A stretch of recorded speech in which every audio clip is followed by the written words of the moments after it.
నమస్తే, నా పేరు తేజస్విని. బీసీఎన్ న్యూస్ కి స్వాగతం. ముందుగా ముఖ్యాంశాలు.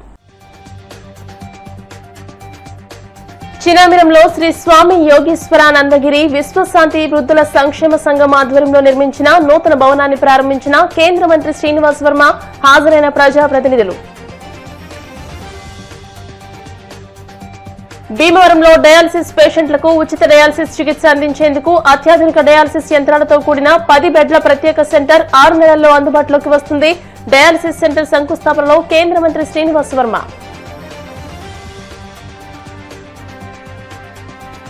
ప్రజాప్రతినిధులు, అధికారులు సమన్వయంతో సమస్యల పరిష్కారానికి కృషి చేయాలి. పాలకోడేరు మండల పరిషత్ సర్వసభ్య సమావేశంలో రాజ్యసభ సభ్యులు పాక. ప్రతి ఒక్కరికి సొంతింటి కల నిజం చేయాలన్నదే ప్రాపర్టీస్ బజార్ లక్ష్యం. కాకినాడలో నిర్వహించిన మెగా ప్రాపర్టీ షోలో properties Bazaar managing director Prasad. Bhimavaram rural మండలం చినామిరం గ్రామంలో శ్రీ స్వామి యోగీశ్వరానందగిరి విశ్వశాంతి వృద్ధుల సంక్షేమ సంఘం ఆధ్వర్యంలో నిర్మించిన కళ్యాణ మండపాన్ని ఆదివారం కేంద్రకు భారీ పరిశ్రమల శాఖల సహాయ మంత్రి భూపతిరాజు శ్రీనివాస్ వర్మ ప్రారంభించారు. ఈ సందర్భంగా మంత్రి శ్రీనివాస్ వర్మ మాట్లాడుతూ, పిల్లలు తల్లిదండ్రులను కంటికి రెప్పలా కాపాడుకోవాలని, పిల్లల భవిష్యత్తు కోసం జీవిత చరమాంకం వరకు తల్లిదండ్రులు అహర్నిశలు కృషి చేస్తారని, ఇటువంటి వృద్ధాశ్రమాల్లో చేరే వారి సంఖ్య పెరగాలనుకోవడం సరైన ఆలోచన కాదని, చక్కని వాతావరణంలో వృద్ధుల సంక్షేమం కొరకు నిర్మించిన కళ్యాణ మండపం నిర్మాణం, ఆశ్రమ నిర్వహణ పట్ల దాతలను, నిర్వాహకులను అభినందించారు. ముఖ్య అతిథులుగా ఏపీ శాసన మండలి chairman Koyya Moshen Raju, PSC chairman MLA Pulaparthi Ramanjaneyulu, Rajya Sabha సభ్యులు పాకా వెంకట సత్యనారాయణ, మాజీ టీటీడీ చైర్మన్ కనుమూరి వాపిరాజు, అన్నపూర్ణమ్మ దంపతులు, టీడీపీ పొలిట్ బ్యూరో సభ్యులు తోట సీతారామలక్ష్మి, రాష్ట్ర క్షత్రియ కార్పొరేషన్ చైర్మన్ వేగేశ్న కనకరాజు సూరి, మాజీ శాసనసభ్యులు పుప్పాల యేసుబాబు, రాష్ట్ర తెలుగుదేశం పార్టీ కోశాధికారి మెంటే పార్థసారథి, ఉమ్మడి పశ్చిమ గోదావరి జిల్లా Janasena party chairman Kotikalapudi Govindarao, Telugu Desam party రాష్ట్ర కార్యదర్శి కోల నాగేశ్వరరావు, జనసేన పార్టీ జిల్లా కార్యదర్శి చనమల చంద్రశేఖర్, టీటీడీ మాజీ సభ్యులు గోకరాజు రామరాజు, బీజేపీ జిల్లా అధ్యక్షురాలు అయినంపూడి శ్రీదేవి, ప్రధాన కార్యదర్శి Karidini Vinod Varma, Bhimavaram hospital MD doctor Gadiraju గోపాలరాజులు ముఖ్య అతిథులుగా విచ్చేయగా, సంఘ గౌరవ అధ్యక్షులు భూపతిరాజు సత్యనారాయణరాజు స్వాగతం పలికి వేదికపై సంఘ కార్యకలాపాలు వివరించారు. ఈ కార్యక్రమంలో Gottumukkala Venkata Bhimaraju, Kanumuri Gopalaraju, Kanumuri Ramakrishnamraju, retired railway chief engineer Manthena Venkata Seetharamaraju, Ananda group Uddaraju Srinivasaraju, Gadiraju Subbaraju, Chekuri Jhansilakshmi, మాజీ సర్పంచ్ బుద్దరాజు శ్రీనివాసరాజు, ఇందుకూరి రామలింగరాజు, అల్లూరి సాయిదుర్గరాజు, గౌరవ అధ్యక్షులు భూపతిరాజు ఆనంద స్వరూపవర్మ, అధ్యక్షులు గొట్టుముక్కల కృష్ణంరాజు, ఉపాధ్యక్షులు గొట్టుముక్కల జయహరిరాజు, గొట్టుముక్కల రామరాజుతో పాటు పలువురు ప్రముఖులు పాల్గొన్నారు. సభకు వ్యాఖ్యాతగా డివిఎస్ చంద్రజీ వ్యవహరించారు.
बृहस्पजातमेतो भक्तन्नरतिर्मवा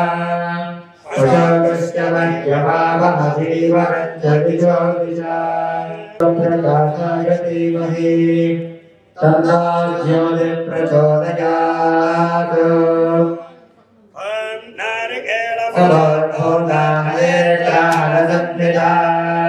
नमस्ते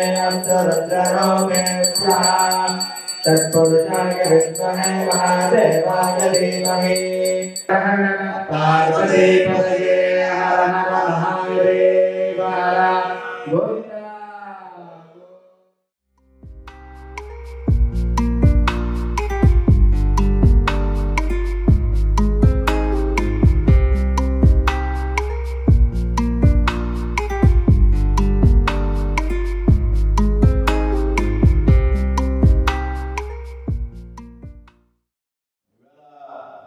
ఇక్కడ నిర్మించి ఉన్నటువంటి ఒక నూతన భవనం ప్రారంభోత్సవం అనేది ఒక పవిత్రమైనటువంటి కార్యక్రమం. ఇది ఒక కమర్షియల్ యాంగిల్ లో నిర్మించినటువంటి వ్యాపారం చేసేటువంటి సంస్థ. ఏదైతే వృద్ధుల ఆశ్రమాన్ని సరైనటువంటి పందాలో సక్రమైనటువంటి పద్ధతిలో అన్ని సౌకర్యాలను కల్పిస్తూ భవిష్యత్తులో దాని మనుగడ కొనసాగించాలి అంటే దానికి ఏదో ఒక ఆర్థిక వనరులు సమకూర్చుకోవాలనేటువంటి ఒక ఆలోచన నిర్మించినటువంటి బాగుంది. నేను కూడా ఈ ప్రాంగణాన్ని చూసి చాలా ఆశ్చర్యపోయాను. ఈ భగవంతుని చూసి ఎంత చక్కగా ఈ భవనం నిర్మించారు అంటే ఈ సందర్భంగా సహకరించినటువంటి దాతలకు కానీ నిర్మాణంలో కీలక పాత్ర ప్రవేశించినటువంటి వ్యక్తులు కానీ అందరినీ కూడా పేరు పేరున అభినందిస్తూ ఉన్నాను. ఎప్పుడో 1915 యోగేశ్వరానంద స్వామీజీ గారు ఆశ్రమం ఏర్పాటు చేస్తే ఆ తర్వాత కాలంలో దాన్ని వృద్ధుల ఆశ్రమంగా మార్చి 2008 నుండి కూడా క్రియాశీలంగా పని చేస్తున్నాము అనేటువంటి విషయాన్ని 10 మంది వృద్ధులతో ప్రారంభమైనటువంటి ఈ వృద్ధాశ్రమం ఈవేళ అధునాతన సౌకర్యాలు సమకూర్చుకుని 90 మందికి చేరింది అంటే ఆశ్రమాన్ని చక్కగా నిర్వహిస్తున్నారు అనేటువంటి దానికి ఒక చక్కటి ఉదాహరణ. అయితే ఇక్కడ సంఖ్య పెరగాలి అని మనం కోరుకోము. ఇదేమి పాఠశాల కాదు. విద్యార్థుల సంఖ్య పెరిగినట్టు వృద్ధాశ్రమంలో సంఖ్య పెరగడం అనేది ఒక చెడు సంస్కారానికి సాంప్రదాయానికి ఒక నిదర్శనం అనేటువంటి విషయాన్ని సందర్భంగా ఇవాళ ప్రపంచం చిన్నదైంది. వృద్ధాశ్రమంలో ఒక మంచి కాన్సెప్ట్ ఉంది, ఒక చెడు కాన్సెప్ట్ కూడా. ఒకప్పుడు మనకి ఒకే కొడుకు అవ్వచ్చు, లేకపోతే ఒకే అమ్మాయి అవ్వచ్చు, లేకపోతే సంతానం లేకపోవచ్చు. మన పిల్లలు మన కళ్ళెదురకుండా ఉపాధి ఉండేది. మన మండలంలో, మన జిల్లాలో, మన రాష్ట్రంలో. ఇవాళ గ్లోబల్ ప్రపంచంలో ఎక్కడికి ఏ మూలకైనా కానీ పని చేసుకునేటువంటి అవకాశాలు పెరిగిపోయి అమెరికా, ఆస్ట్రేలియా, కెనడా ఎక్కడికైనా ఏ మూలకే. అటువంటి పరిస్థితుల్లో ఇక్కడ ఉన్నటువంటి తల్లిదండ్రుల పరిస్థితి అనేటువంటి ఆలోచన అది ఒకే. ఇంకోటి కళ్ళెదురు ఉన్న సంతానం ఉంది, సర్వ సౌకర్యాలు అనుభవిస్తూ భార్య బిడ్డలతో తల్లిదండ్రులు నిర్లక్ష్యం చేసి వృద్ధాశ్రమంలో జాయిన్ చేసేటువంటి సంస్కృతి రెండింటికి చాలా తేడా. అంటే ఎవరైతే జన్మనిచ్చినటువంటి తల్లిదండ్రులు ఉన్నారో వారి తాలూకు బాధ్యతని మనం విస్మరిస్తున్నాం అనేటువంటి సంగతి సందర్భంగా నేను గుర్తు చేస్తున్నాను. తల్లి గర్భం నుండి బయటకు వచ్చి నుండి నీ ఆన్న పాలన చూస్తూ విద్యార్థులు నేర్పించి ఇద్దరికి వ్యక్తి అవ్వడానికి సర్వం త్యాగం చేసినటువంటి తల్లిదండ్రులని దగ్గరగా ఉండి కూడా భారమయ్యారనేటువంటి ఆలోచన. వృద్ధాశ్రమంలో జాయిన్ చేసేస్తే వారానికో 10 రోజులకో వెళ్ళి పళ్ళు పలహారాలు ఇచ్చేస్తే మన బాధ్యత తీరిపోతుంది అనేటువంటి ఆలోచన ఇవాళ సమాజంలో పెరిగిపోయింది అనేటువంటి విషయాన్ని సందర్భం. దీని నుండి మనంతా కూడా బయటకు రావాలి. ఏదైతే భారతీయ సంస్కృతి ఉన్నదో, హిందూ సంస్కృతి ఉన్నదో, ఆ సంస్కృతి సాంప్రదాయాలు విరుద్ధంగా ఇవాళ సమాజం ముందుకు వెళ్తుంది. తల్లిదండ్రుల ఆఖరి వరకు కూడా దగ్గరుండి కాపాడుకోవాల్సిన బాధ్యత మనందరి దుష్కరణాల మీద కూడా ఉన్నదనేటువంటి విషయాన్ని ఇవాళ మనందరూ కూడా గుర్తు చేసుకోవాలి. వృద్ధాప్యం మనిషి వయసులో ఉన్నసేపు ఎవరికి తెలియదు. ఏదో రోజు మనం కూడా వృద్ధులా ఉంటాం. డబ్బు ఉంటే ఎలా చేయాలని మనసు కాదు, డబ్బు లేకపోతే ఎలా బతకాలని మనసు కాదు. ఎవడో కూడా ఈ ఒత్తిడి దూరంగా లేడనేటువంటి విషయాన్ని మనంతా కూడా గమనించాలి. ఆయన దగ్గర ఒక 1000 కోట్లు ఉంది కదా, చాలా సుఖంగా ఉన్నాడు అనుకుంటే నీకన్నా ఎక్కువ ఒత్తిడిలో ఉన్నాడని. కాబట్టి ఈ వృద్ధాప్యంలో వృద్ధుల్ని సంరక్షించడం అనేటువంటి బాధ్యత, వారిని చెడు మంచి భోగాలను చూసేటువంటి బాధ్యత తీసుకునేటువంటి వ్యక్తుల్ని మనం ప్రత్యేకంగా నేనేమంటానంటే, నీ చేతితో నీ తల్లికి ఒక పండు తీసుకెళ్ళి ఇచ్చిన రోజున నువ్వు నీ తల్లి కోసం ఎన్ని కోట్ల రూపాయలు ఖర్చు పెట్టినా కానీ దాని విలువతో సమానం కాదనే విషయాన్ని మనంతా కూడా వృద్ధాప్యంలో తల్లిదండ్రులు చేసినటువంటి సేవ ఆధారంగా రేపొద్దున నీ బిడ్డల యొక్క భవిష్యత్తు ఆధారపడి ఉంటుంది అనేటువంటి విషయం నేను కొన్ని లక్షల సందర్భాల్లో చూసేటటువంటి విషయాన్ని సందర్భంగా చెప్తాను. వృద్ధాప్యంలో నీ తల్లిదండ్రులు నువ్వు సాగలేని పరిస్థితుల్లో, నువ్వు సేవ చేయలేనటువంటి పరిస్థితుల్లో భవిష్యత్తులో నీ బిడ్డలు కూడా నిన్ను ఆదరించాలనేటువంటి సత్యం ఏదైతే ఉందో ఆ సత్యాన్ని మనం అంతా కూడా గ్రహించాలనేటువంటి విషయాన్ని సందర్భంగా చిన్నప్పటి నుంచి ఏ వాతావరణంలో నీ బిడ్డలు పెరిగారో, నువ్వు నీ తల్లిదండ్రులు చూడలేదు అనేటువంటి వాస్తవాన్ని వారు గమనించారు. రాబోయేటువంటి కాలంలో నీ పరిస్థితి కూడా అదేటువంటి ఒక వాస్తవాన్ని మనం గ్రహించినట్లయితే వృద్ధుల్ని ఆదరిస్తామనేటువంటి విషయాన్ని నేను ఈ సందర్భంగా చెప్తున్నాను. వృద్ధుల ఆశ్రమం అంటే నాకు గౌరవం. ఆ విధంగా నేను కూడా భాగస్వామ్యం అయితే అది కూడా నా అదృష్టంగా నేను భావిస్తాను.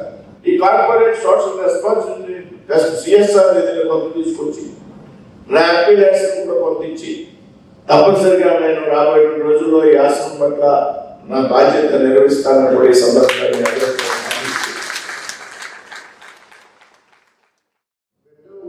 లేదో మన పెద్దలకి అన్నామో లేదో మర్చిపోయి ఇక్కడ సుఖంగా ఉంటుంది. నాకు ఆశ్చర్యం, ఎంత ఆశ్చర్యం. మా బిడ్డలు ఏం చేస్తారు ఈ సృష్టిలో, తల్లిదండ్రులు కూడా తన బిడ్డల కోసం అంటే దేశం కోసం బతుకుతాం, సమాజం కోసం బతుకుతాం, ప్రకృతి కోసం బతుకుతాం. కానీ బిడ్డలకి చూడటంతో ప్రాధాన్యత ధర్మం కూడా. అటువంటి బిడ్డల్ని కనిపెట్టి చూస్తే అటువంటి బిడ్డలో తల్లి ఎక్కడుందో తెలియకుండా దేశంలో విదేశంలో అనేక అలల్లో అనేక కోట్ల మధ్య మునిగిపోయి కోట్లలో వీళ్ళు వచ్చేసారంటే నాకు చాలా బాధ అనిపించింది. కానీ ఈ మోడల్ చూస్తే ఆ బిడ్డల సంగతి మర్చిపోయి వాళ్ళకి చేసిన సేవకి వాళ్ళ జన్మని అంత ఆధ్యాత్మికంగా కేవలం తల్లి పూర్తి చేయడం కాదు, యోగా చేస్తూ, ఒక ప్రార్థన చేస్తూ, ఒక ఆదర్శమైనటువంటి జీవితం ఆ విధంగా వాళ్ళకి స్వర్గానికి కానీ చనిపోయానికి ఎవరు స్వర్గం ఉంటాడో తెలియదు. కానీ మీరు ఆ పుస్తకాలకి స్వర్గదార్శనం చూపిస్తున్నారని నాకు అనిపిస్తారు. అంటే ఈ కార్యక్రమంలో పాల్గొనడం చాలా సంతోషం. సత్యమైతే ఆవిడ ఎప్పటి నుంచో సమాజంలో సేవ చేసుకుంటా. విశేషం ఏంటంటే నాకంటే ఆ వ్యక్తులు గౌరవం సంపాదించేసుకోలేదు. అది అంతా పాలిటిక్స్ ఉంటే భారత కోవిడ్ని కూడా ఏడుస్తాడు రాజకీయ. అటువంటిది భగవంతుని దేవతలు చూసి ఆడకుండా బాగుతున్నాను. ఆవిడ పుణ్యవంత ఇప్పుడు వరంగా చూసి కూడా అలా ఆనందపడుతున్నాను. నాకేంటి ఈవిడ చూసి అలా కాలపడుతున్నాను, ఆయన చూసి అలా కాలపడుతున్నాను. రిజిస్ట్రేషన్ అయ్యి సుమారుగా 15 సంవత్సరాలు అయింది. అంతకుముందు కొంతమంది దీన్ని రన్ చేసినప్పటికీ కూడా అది సభ్యులుగా చేయలేకపోవడం వల్ల ఊరు పెద్దలందరూ కలిపి దీన్ని మళ్ళీ రివైటలైజ్ చేయాలనే ఉద్దేశంతో ఏం చేశారంటే, ఊర్లో ఉన్నటువంటి అన్ని కుటుంబాల నుంచి ఒక్కొక్కరిని సెలెక్ట్ చేసి ఒక కమిటీ కింద ఫామ్ చేశారు. అది 210లో రిజిస్ట్రేషన్ చేయడం జరిగింది. అదే స్వామి యోగీశ్వరానందగిరి విశ్వశాంతి ఉత్తర సంక్షేమ సంఘం. ఈ సంక్షేమ సంఘం యాక్చువల్గా మనం మీరు స్టార్ట్ చేసేటప్పటికి 8 నుంచి 10 మంది ఉండేవారు. అటువంటిది తర్వాత దీనికి ఆ పరిస్థితుల్లో ప్రెసిడెంట్ గారు, తర్వాత మన రాంబాబు గారు, చాలా మంది పెద్దలు ఏం చేశారంటే దీన్ని మళ్ళీ నేను ఒక పద్ధతిని తీసుకురావాలనే ఉద్దేశంతో వ్యవహరించడం జరిగింది. అప్పుడు శ్రీ గోపదరాజు ఆనంద స్వరూపారావు గారు నెలకి 10,000 ఇచ్చి వారి 10 మందిని కూడా పోషించిన వ్యక్తి ఆయన మర్చిపోతున్నారు. ఈ జీవనం ఎవరి అంటే ఆనంద స్వరూపారావు గారి వాస్తవానికి వారికి మా సంస్థ ప్రత్యేకమైన ధన్యవాదాలు అర్పిస్తున్నాను. యాక్చువల్గా ఇది స్టేజ్ రావడానికి ఎంతో మంది సహకారం, అందులోనూ మినిస్టర్ గారు అయినటువంటి వర్మ గారు మాకు ఎంతో సహకారం అందించడానికి ఇది చేశారు, హామీ ఇచ్చారు. వారికి మా ప్రత్యేకమైన ధన్యవాదాలు అర్పిస్తూ ఈ సోషల్ సర్వీస్ అనగానే అన్నపూర్ణ గారిని పేరు ఎక్కకపోతే అది పరిపూర్ణత రాదు. ఆ మాటకి అది సోషల్ సర్వీస్ అనే మాటకి భీమవరంలో డయాలసిస్ పేషెంట్లకు ఉచిత డయాలసిస్ చికిత్స అందించేందుకు అత్యాధునిక డయాలసిస్ యంత్రాలతో కూడిన 10 బెడ్ల ప్రత్యేక సెంటర్ 6 నెలల్లో అందుబాటులోకి వస్తుందని కేంద్ర ఉక్కు భారీ పరిశ్రమల శాఖల సహాయ మంత్రి భూపతిరాజు శ్రీనివాస్ వర్మ అన్నారు. ఆదివారం భీమవరంలోని ఏరియా హాస్పిటల్ ప్రాంగణంలో కేంద్ర ఉక్కు శాఖ నుండి సమకూర్చిన 2 కోట్ల రూపాయల సిఎస్ఆర్ నిధులతో డయాలసిస్ సెంటర్ నిర్మాణానికి కేంద్ర మంత్రి శ్రీనివాస్ వర్మ భూమి పూజ నిర్వహించి నిర్మాణ పనులను ప్రారంభించారు. అనంతరం నిర్వహించిన సభలో కేంద్ర మంత్రి మాట్లాడుతూ భీమవరం ప్రాంతం జిల్లాలో అన్ని రంగాల్లోనూ ముందున్నప్పటికీ ప్రభుత్వ రంగంలో ఇప్పటి వరకు ఒక డయాలసిస్ సెంటర్ లేకపోవడం దురదృష్టకరమని అన్నారు. ప్రైవేట్ హాస్పిటల్లో డయాలసిస్ చేయించుకోవడం కోసం పేషెంట్లకు ఆర్థికంగా తీవ్ర ఇబ్బందులు పడుతున్నారని అన్నారు. ఈ సమస్య తన దృష్టికి వచ్చిన వెంటనే నర్సాపురం పార్లమెంట్ పరిధిలో తాడేపల్లిగూడెం డయాలసిస్ సెంటర్లో అదనంగా డయాలసిస్ బెడ్లను ఏర్పాటు చేయడానికి 2 కోట్ల రూపాయలను, ఆచంట డయాలసిస్ సెంటర్ కు 1 కోటి రూపాయలను, అత్తిరిలో డయాలసిస్ మిషన్లకు 75 లక్షల రూపాయలను, భీమవరంలో డయాలసిస్ సెంటర్ ఏర్పాటుకు 2 కోట్ల రూపాయలను సిఎస్ఆర్ నిధుల నుండి సమకూర్చినట్టు తెలియజేశారు. పేద ప్రజలకు అత్యవసర వైద్యం అందుబాటులోకి తీసుకురావడానికి అధిక ప్రాధాన్యతనిచ్చి వాటిని ఏర్పాటు చేస్తానని శ్రీనివాస్ వర్మ తెలియజేశారు. భీమవరం డయాలసిస్ సెంటర్ నిర్మాణం 5 నెలల్లోనే పూర్తి చేయడంతో పాటు 10 అత్యాధునిక డయాలసిస్ మిషన్లతో 10 బెడ్లు డయాలసిస్ పేషెంట్లకు అందుబాటులోకి వస్తాయని ఆయన ప్రకటించారు. అవసరాన్ని బట్టి అదనంగా బెడ్లను కూడా ఏర్పాటు చేసేందుకు కృషి చేస్తానని ఆయన హామీ ఇచ్చారు. త్వరలోనే నర్సాపురం పార్లమెంట్ పరిధిలో ప్రజలకు సేవలు అందించేందుకు 4 కోట్లతో మొబైల్ క్యాన్సర్ టెస్టింగ్ వ్యాన్ అందుబాటులోకి తీసుకురానున్నట్టు ఆయన తెలియజేశారు. Bhimavaram MLA PC chairman Anjababu మాట్లాడుతూ భీమవరం జిల్లా కేంద్రమైనప్పటికీ ఒక ప్రభుత్వ డయాలసిస్ సెంటర్ కూడా లేకపోవడం వల్ల డయాలసిస్ పేషెంట్లు చికిత్స కోసం తాడేపల్లిగూడెం, తణుకు, ఏలూరు వెళ్లవలసి వస్తుందని, బస్సుల్లో ప్రయాణం చేయలేక డయాలసిస్ పేషెంట్లు పడుతున్న బాధ వర్ణనాతీతమని అన్నారు. ఎందరో డయాలసిస్ పేషెంట్లు తన వద్దకు వచ్చి సమస్య చెప్పుకుని వాపోయారని అన్నారు. తాను పవన్ కళ్యాణ్ పేరు మీద ఒక డయాలసిస్ సెంటర్ నిర్మిద్దామని భావిస్తున్న తరుణంలో కేంద్ర మంత్రి శ్రీనివాస్ వర్మ డయాలసిస్ పేషెంట్ల సమస్య పరిష్కారానికి 2 కోట్ల సిఎస్ఆర్ నిధులతో అత్యాధునిక డయాలసిస్ సెంటర్ ఏర్పాటు చేయడం అభినందనీయమని తెలియజేశారు. ఈ కార్యక్రమంలో జిల్లా collector Chandravada Nagarani, DCHS doctor P Suryanarayana, Janasena party జిల్లా అధ్యక్షులు కొడిగలపూడి గోవిందరావు, బీజేపీ జిల్లా అధ్యక్షురాలు అయినపూడి శ్రీదేవి, జిల్లా ప్రధాన కార్యదర్శి కర్దిని వినోద్ వర్మ, ప్రభుత్వ ఆసుపత్రి superintendent Laxman, APISC director Chanamala Chandrasekhar, MC vice chairman Bandi Ramesh తదితరులు పాల్గొన్నారు. భీమవరంలో అన్ని రంగాల్లో ముందుంది. భీమవరం జిల్లాలోనే కాదు రాష్ట్రంలోనే చాలా ప్రాంతాలకు ఉన్న అభివృద్ధి చెందినటువంటి నగరంగా మనం భీమవరం చుట్టుపక్కల ఎక్కడ ఏ వైద్య అవసరం వచ్చినా ముందుగా భీమవరంలో హాస్పిటల్స్ ఉన్నాయి. భీమవరంలోనే ఎక్స్పర్ట్స్ ఉన్నారు. వైద్యానికి విద్యకి సంబంధించి ఒక హబ్ భీమవరం అని మనమంతా చెప్పుకుంటాం. కానీ దురదృష్టవశాత్తు భీమవరంలో డయాలసిస్ చేసుకోవడం అవకాశం లేదు పేషెంట్స్ కి. ఏరే హాస్పిటల్లో లేదు. జిల్లాలో తాడేపల్లిగూడెం, తణుకున్నాయి. ఇవాళ కూడా అక్కడ 10 మిషన్స్ ఉంటే సరిపోవట్లేదంటే మనం మళ్ళీ అదనంగా అక్కడ కొత్త భవనం నిర్మించి అక్కడ ఒక 2 కోట్లు. ప్రైవేట్ హాస్పిటల్లో డయాలసిస్ వారానికి 1 సారి 2 సార్లు, కొంతమంది 3 సార్లు. ప్రైవేట్ డయాలసిస్ సెంటర్కి వెళ్తే ఆర్థికంగా తట్టుకునేటువంటి స్తోమత లేదు. ఆర్థికంగా తట్టుకునేటువంటి స్తోమత ఉన్నప్పటికీ మనకు కావాల్సిన రోజున అక్కడ స్లాట్ ఉండదు. ఏ విధమైనటువంటి ఇబ్బందిని అధిగమించాలి.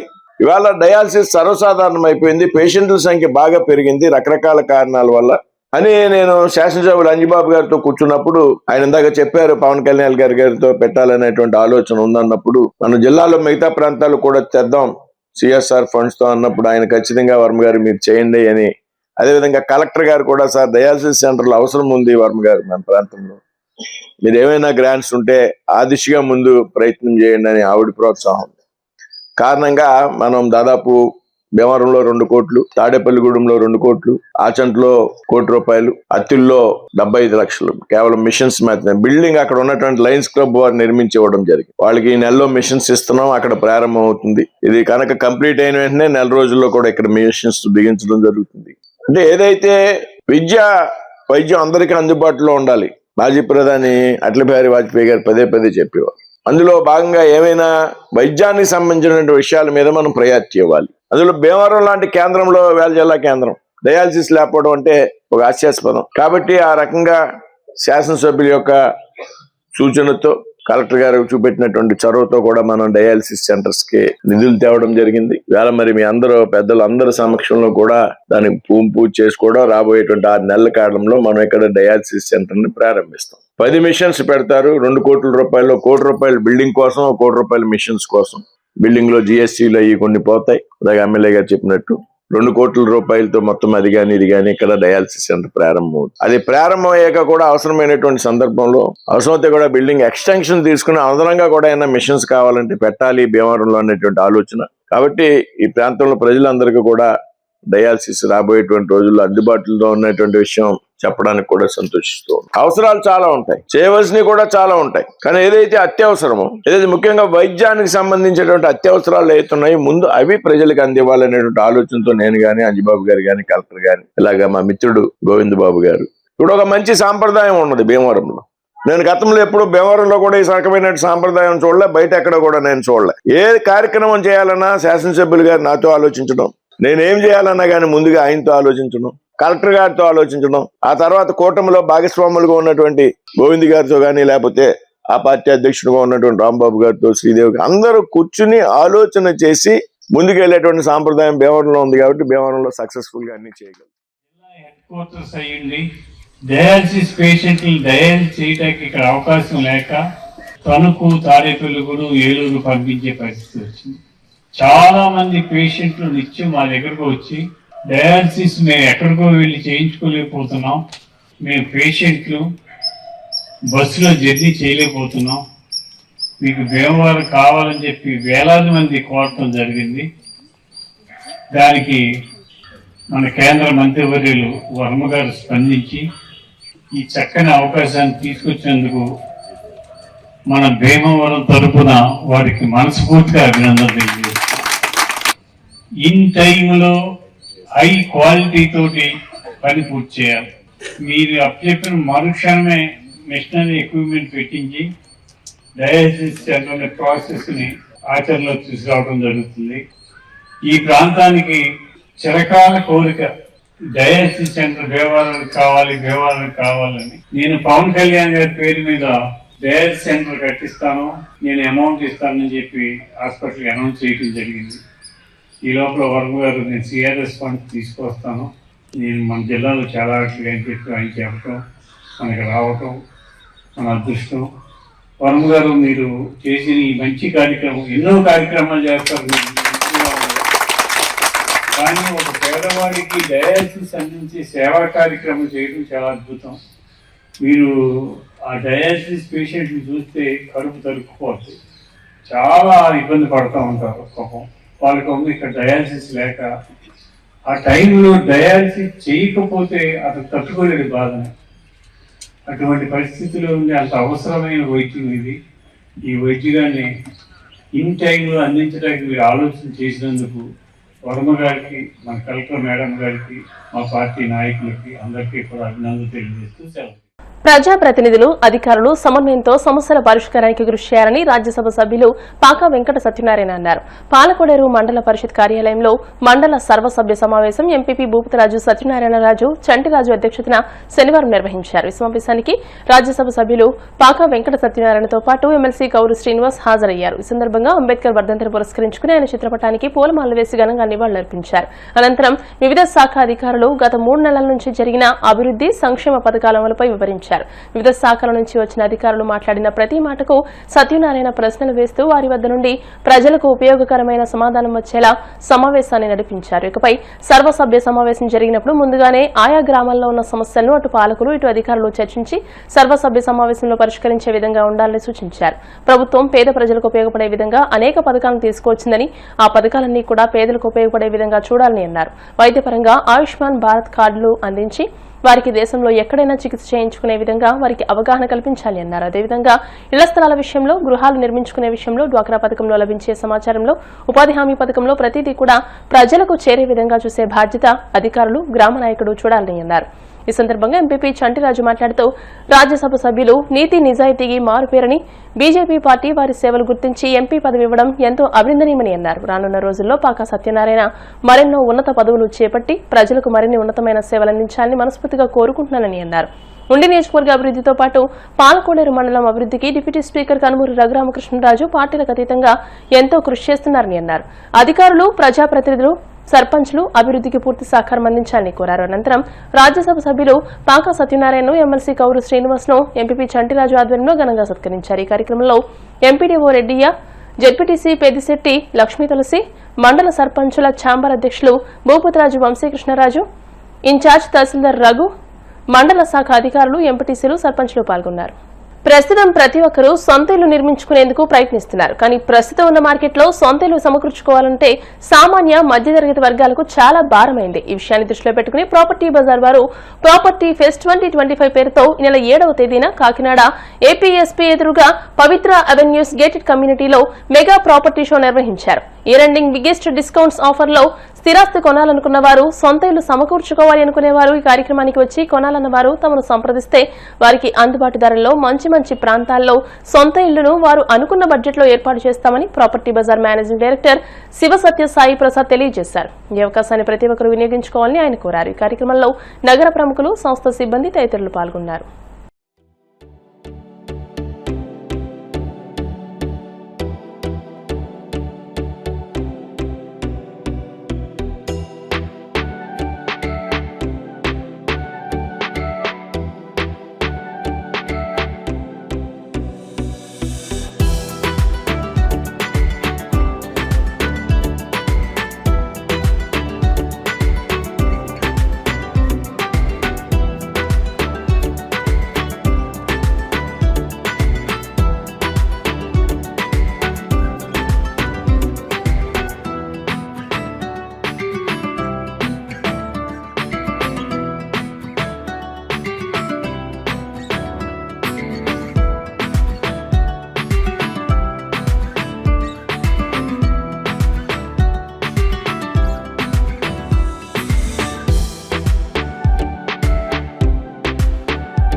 ఫెస్ట్ 2025 కార్యక్రమానికి ఇచ్చేసిన అందరికీ కూడా నా హృదయపూర్వక ధన్యవాదాలు. యాక్చువల్ గా మేము ఇచ్చిన పబ్లిసిటీ గానీ మా అసోసియేట్స్ ఇచ్చిన ఇన్విటేషన్స్ గానీ బేస్ చేసుకుని ఇక్కడికి వచ్చిన జనసందోహం యాక్చువల్ గా వాళ్ళకున్న నీడ్ ఫుల్ఫిల్ అయిన వాళ్ళు ఇచ్చే ఫీడ్బ్యాక్ మాకు చాలా ఆనందంగా ఉంది.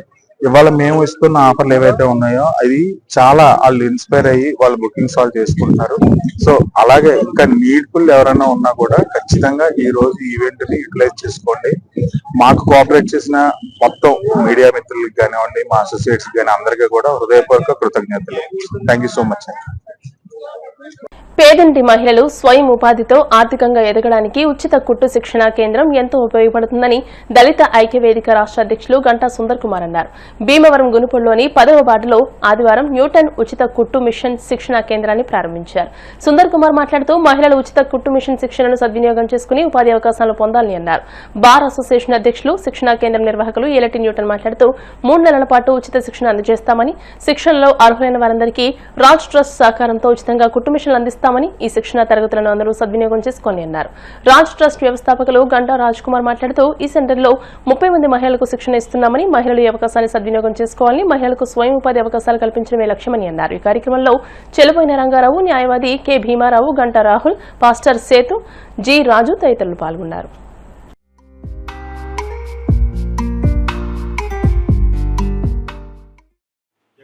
ట్రస్ట్ ఎలా నడుస్తుందంటే మా యొక్క పూర్వ విద్యార్థులు, నా దగ్గర చదువుకున్న పూర్వ విద్యార్థులు, నా స్నేహితులు వాళ్ళందరూ వ్యాపారాలు చేసుకుని ఆ వ్యాపారాలు వచ్చిన లాభంలో కొద్దిగా తీసి ట్రస్ట్కి వారే మిషన్లు కొని మాకు ఇవ్వడం వల్ల మేము పంచిపెట్టడం జరుగుతుంది. పంచే ముందు ఏం చేస్తామంటే 3 నెలలు శిక్షణ ఇస్తాము. ఇక్కడ కూడా న్యూటన్ ఉచిత శిక్షణ కేంద్రంలో కూడా 3 నెలలు ట్రైనింగ్ ఉంటుంది.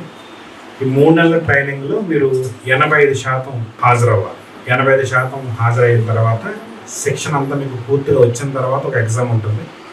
ఎగ్జామ్ అయిన తర్వాత ఎవరైతే ఉత్తీర్ణులు అవుతారో, ఎవరైతే అర్హత సాధిస్తారో వారికి మాత్రమే ఉచిత మిషన్ ఇవ్వడం జరుగుతుంది. వాళ్ళు అర్థం చేసుకోవాలి, శిక్షణ లేకపోతే 85% హాజరు లేకపోతే మాత్రం మిషన్ ఇవ్వడం జరగదు.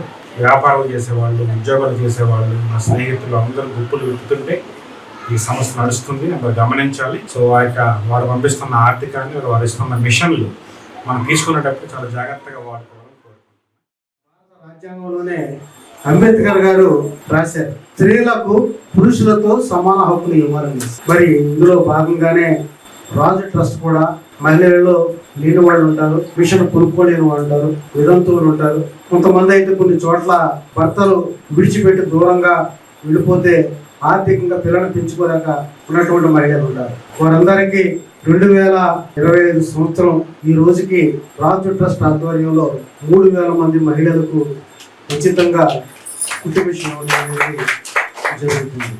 రాజు ట్రస్ట్ అధ్యక్షులు రాజ్ కుమార్ గారు ఉన్నారు. ఈ భీమవరం కాదు, పశ్చిమ గోదావరి జిల్లాగా ఇతర ప్రాంతాల్లో ఎక్కడైనా సరే అనేక సేవా సంస్థలు ఉంటాయి, ట్రస్టులు ఉంటాయి. పేద మహిళల కోసం, వితంతువుల కోసం వారికి ఏదో విధంగా సహాయం చేయాలనే ఆలోచనతో వీళ్ళు అక్కడ ఇటువంటి సెంటర్స్ పెట్టి అనేక మంది మహిళలకు కుట్టు మిషన్లు పంపిణీ కార్యక్రమాల్లో పాల్గొని వాళ్ళకి ఉచితంగా ఇప్పించడం అనేది మరి జరుగుతుంది. న్యూటన్ గారికి లేదా మాకు ఎటువంటి స్వార్థాలు లేదు, సేవ చేయాలనే ఉద్దేశమే. పేద ప్రజలకు ఏదో విధంగా సేవ చేయాలి. ఇంకో చోటకి వెళ్తే ఎవరు కూడా ఇన్నేవాళ్ళు లేరు, ఇచ్చేవాళ్ళు లేరు. అటువంటి సేవ రాజు వాటిలో అనేక మంది మహిళలు ఆర్థికంగా వెనకబడి ఉన్నారు కాబట్టి అడిగినట్టునే బ్రదర్ ఏమన్నారంటే మన ఇంటికి ఏర్పాటు చేద్దాం అనగానే మేము చాలా సంతోషపడ్డాం. మరి చేయడానికి ఎక్కడైనా తీసుకోవాలనుకుంటే కనుక మరి అద్దెకి తీసుకుని మనం పెట్టవలసి వస్తుంది, మరి అక్కడ ఇబ్బంది ఉంటుందేమో అని చెప్పేసి మా ఇంటి దగ్గర ఖాళీ ఉందంటే తప్పనిసరిగా ఏర్పాటు చేశారు. మరి మరొకసారి రాజ్ కుమార్ గారికి ధన్యవాదాలు తెలియజేస్తున్నాం. మరి రాజ్ కుమార్ గారు అనేక మంది మహిళలకు, పేదలకు, అలాగే ఉద్యోగులకు, అలాగే ఎవరైతే అనారోగ్యంతో ఉన్నారో వారందరికీ అనేక వేల మందికి సహాయం చేస్తూ ఉంటారు. మరి 3,000 మంది మహిళలకు కుట్టు మిషన్లు మరి ఏర్పాటు చేసి ఉన్నారు. 100 మందికి ప్రతి నెల కూడా పెన్షన్ కార్యక్రమాన్ని ఏర్పాటు చేస్తారు. పశ్చిమ గోదావరి జిల్లాలో అనేక స్లమ్ ఏరియాస్లో మహిళలకి ఆర్థికంగా ఎదగాలని, వాళ్ళకి ఆర్థిక సేవ చేయాలని దృక్పథంతో ఎప్పుడు కూడా సేవ చేయటం జరుగుతుంది. విద్యార్థులకి వాళ్ళకి చదువు నిమిత్తం పుస్తకాలు పంపిణీ చేయడం, సైకిల్ పంపిణీ చేయడం, ఆర్థికంగా ఫీజులు కట్టడం, అనేక కార్యక్రమాలు రాజు ట్రస్ట్ వారు కార్యక్రమాల్లో పాల్గొంటూ వాళ్ళందరికీ ఎంతో ఆనందించే కార్యక్రమాలు ఆయన పాల్గొనడం, సేవ చేయటం ఆయన యొక్క ప్రధాన లక్ష్యం అని నేను తెలియజేస్తాను. ఇప్పుడు కాసేపు ప్రకటనలు.